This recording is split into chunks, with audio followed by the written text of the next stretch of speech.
Hey y'all, welcome back to my channel. Aimee here. Welcome to September's TBR.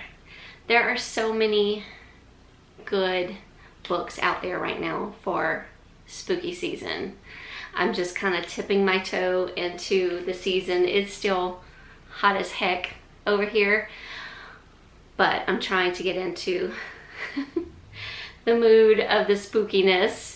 But yes, so many good books. It was hard to choose what I wanted to kick off my spooky season with. But I have a nice little stack here. I always choose about 8 books for myself. I can be a mood reader, not all the time. I usually tend to follow what I pick out for myself. If I happen to have extra time in the month, I'll pick out another book. You just never know, but I always give myself 8 because I figured that's usually about what I do within a month, 8 to 9, sometimes 10 if it's a good month. I'm having a really good reading month. I'm kind of in, not necessarily a slump right now, but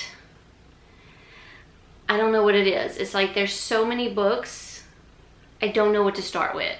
So I finally just sat down, looked at everything, and I was like, okay, we're gonna start here. We gotta make a plan. I gotta make a plan sometimes. We're gonna start here, and we'll move forward. So let's get into it. Starting off with thrillers, of course, I picked about 5 thrillers for myself. I don't have a physical copy of one of them right now. That could possibly change because I do want to actually get this author's collection, start getting this author's collection. I've read one book by her so far and I really loved it. You'll hear about it in my August wrap up, but it was phenomenal. So I hear very good things about this one. This is Saving Noah by Lucinda Berry. I also heard that this book is very hard to read, so I'm a little intimidated by it, but we're gonna do it. I already have the audiobook downloaded from my library. We're gonna do it. I always get so intimidated from these books. I have another book that I'm really intimidated by on this list, so we'll get to that a little later. But this one I know is about a young man. I'm not sure how old. I'll read a little bit of the synopsis. This is one of the books that has floated around on Book Talk that kind of got me interested in Lucinda Berry because everyone was talking about it, but I didn't really know what it was about until I really looked into it one day, and then I was like, oh, do I want to read this? We're gonna give it a go though, because I hear it's just a really good read. Okay, it says, we forgive murderers, not pedophiles. Meet Noah, an A honors roll student, award-winning swimmer, and small town star destined for greatness. If you hear chaos in the back, it's just Mimi. She's my problem child. She's trying to climb the blinds right now. There weren't any signs that something was wrong until the day he confesses to molesting little girls during swim team practice. He's sentenced to 18 months in a juvenile sexual rehabilitation center. His mother, Adrian, refuses to turn her back on him despite his horrific crimes. Oh, different lighting. The sun went down. Thank goodness for my ring light because I forgot to turn my room light on. Wow. Her husband won't allow Noah back into their home. In a series of shocking and shattering revelations, Adrian is forced to make the hardest decision of her life. Just how far will she go to protect her son?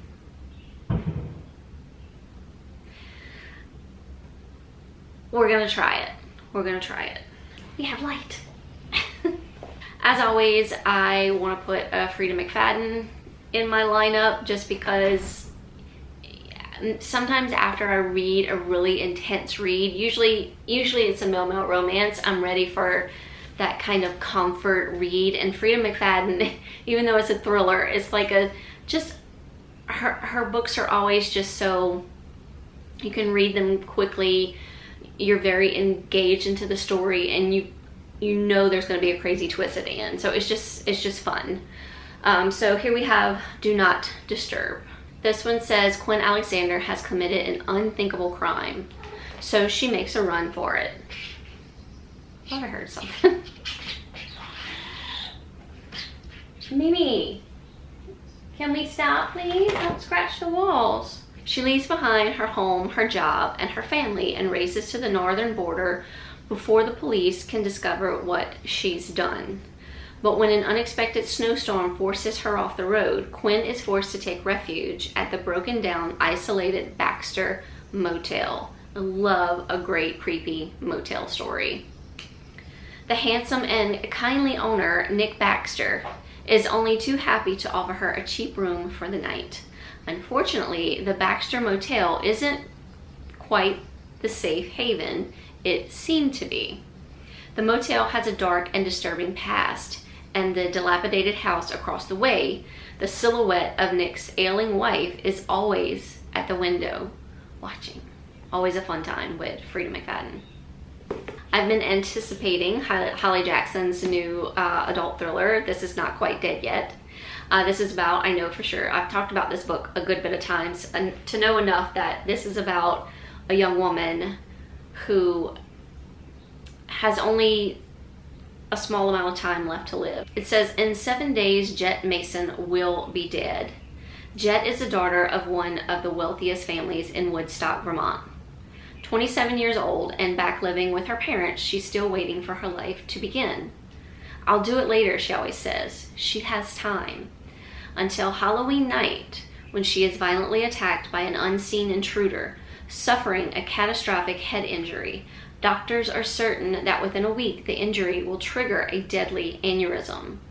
Jet never thought of herself as having enemies, but now she looks at everyone in a new light. Her family, her former best friend turned sister-in-law, her ex-boyfriend. She has just 7 days, and as her condition deteriorates, she has only her childhood friend Billy for help. But nevertheless, she's absolutely determined to finally finish something.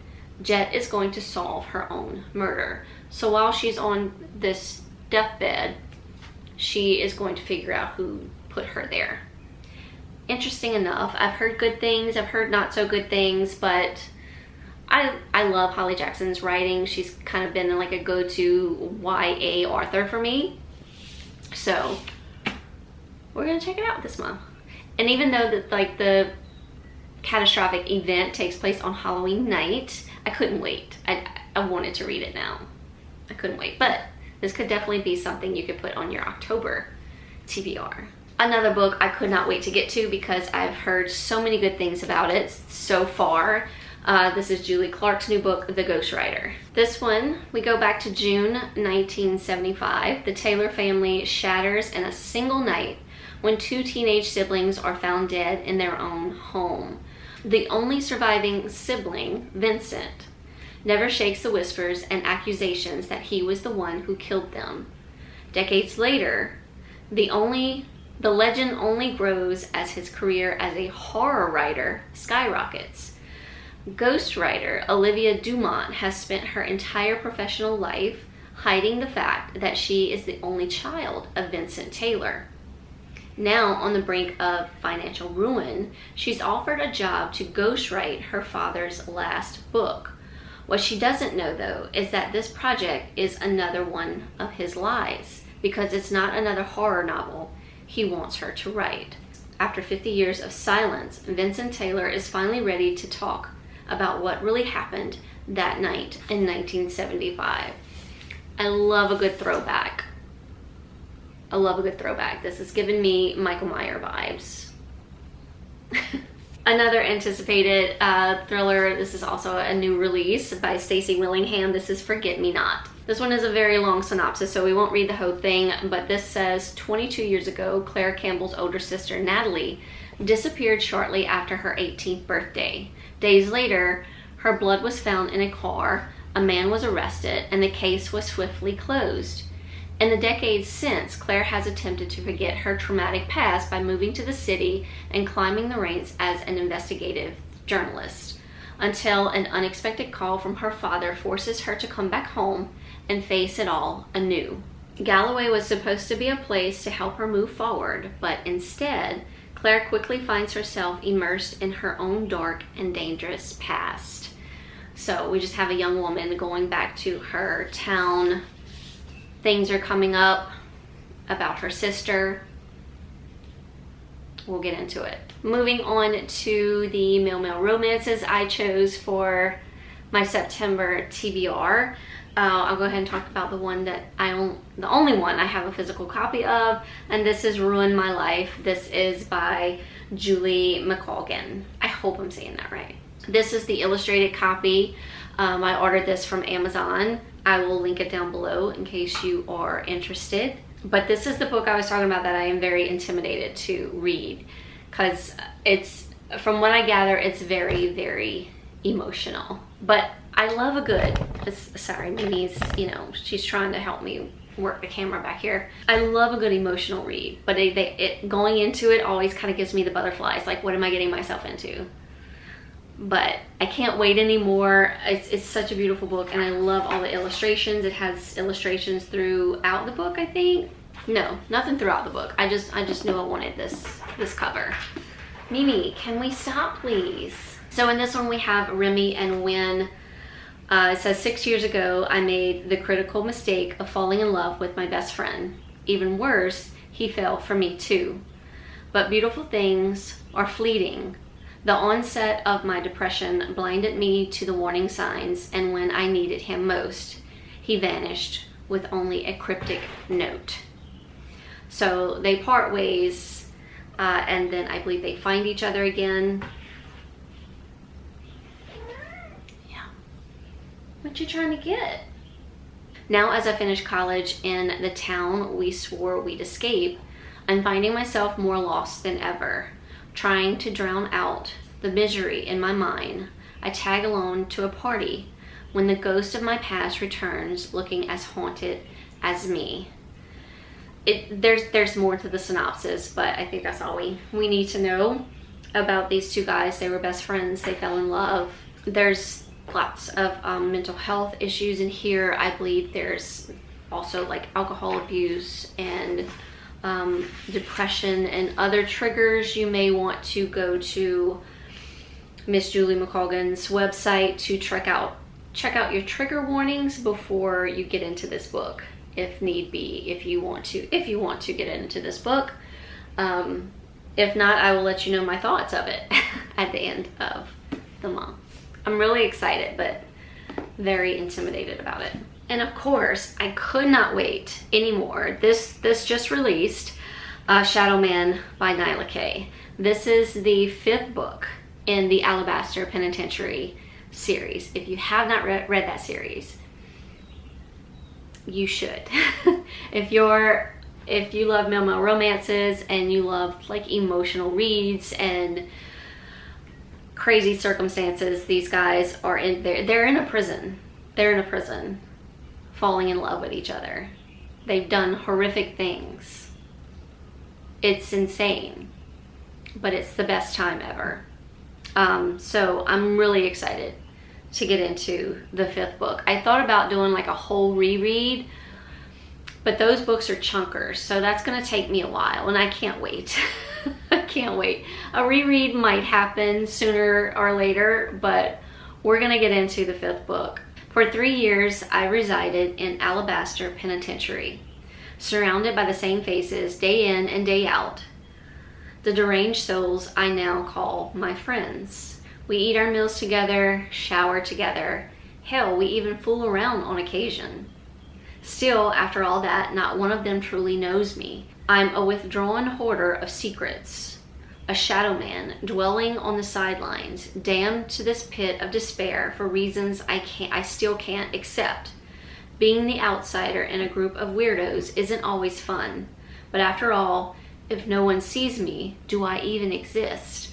So I'm wondering who this is. Have we met him before? Then it goes on to say, a newcomer, tall, mysterious, and severely beautiful, with black hair and violet eyes. His abrupt arrival has my prison pals suspicious, but not me. I'm instantly intrigued by that peculiar gaze following me around. He actually sees me, and it's intoxicating. So yeah, I'm wondering who our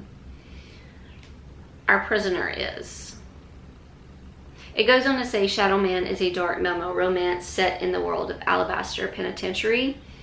While it follows a new couple with their own happily ever after, it is recommended to read the rest of the series first to avoid spoilers and get the full effect of the Isle. So the prison is on like this deserted type island. You can only get off of it by boat. It goes on to say may contain sensitive subject matter, heed forward, and proceed with caution. Really excited about this one. Now this next one I've never read by this author, so I'm really excited about that. It kind of popped out of nowhere for me. I mean, I think I saw it on Book Talk somewhere. Someone was talking about it and it intrigued me. So I must have put it in my like Kindle wish list or something. But then I was roaming through my Kindle Unlimited. Like I already have some books like ready to go, waiting for me to read. And this was one of them. And I was like, when did I put this in there? I need to read this because this sounds really good. This is The Prodigal Son, and this is by Sarah Kate. This is, it's actually the 4th book in the Good Brothers series, but I think you can read them as standalones. Let's find out. I've been alone long enough. As a chart-topping country singer, I'm living the dream. While my family is all back in Austin, embracing their happily ever afters, I'm on the road on a sold-out tour. I should feel ecstatic, yet all I am is lonely. Maybe that's why I find myself drawn to a fan who pops up at one of my shows. Something about the way he watches me on stage has me thinking he knows my secret. And after the first kiss, I can't seem to let him go. But Jensen Miles has some secrets of his own. He isn't just a regular fan, he's a preacher. That right there, just like, it got me. I didn't have to read anymore. I was like, done, sold, I'm reading. So after I read this, I may go back and see what all the other books are about. Let me know in the comment if you've read this series or if you've heard of this series. Let me know. So that's my September TBR as of right now. Total of 8 books. We'll see how the month goes. We're already in like about to start the 2nd week of September. So, and I have not read a single thing. I'm still currently reading a book I started in August. Because I don't have a lot of time to physically read. So I usually only do it at night, and depending how tired I am, depends on how many chapters I can get in. But I am enjoying it though. I haven't really picked up anything else though. I haven't listened to anything. Yeah, so I'm ready to get back into it. That's kind of what I meant by like a slump. Like it's almost like I said, there's so many things out there. I don't know what to start or where to start, but I got myself a little pile. We're gonna start there and see where it takes us. All right, y'all, thank y'all so much for watching as always. Hope y'all are all doing well out there. Let me know in the comments, what are y'all reading this month, or even what are y'all looking forward to for the spooky season? Let me know in the comments. I'm so ready for more spooky books. If you have some mail spooky books, let me know, and I will see y'all in my next video. Bye, y'all.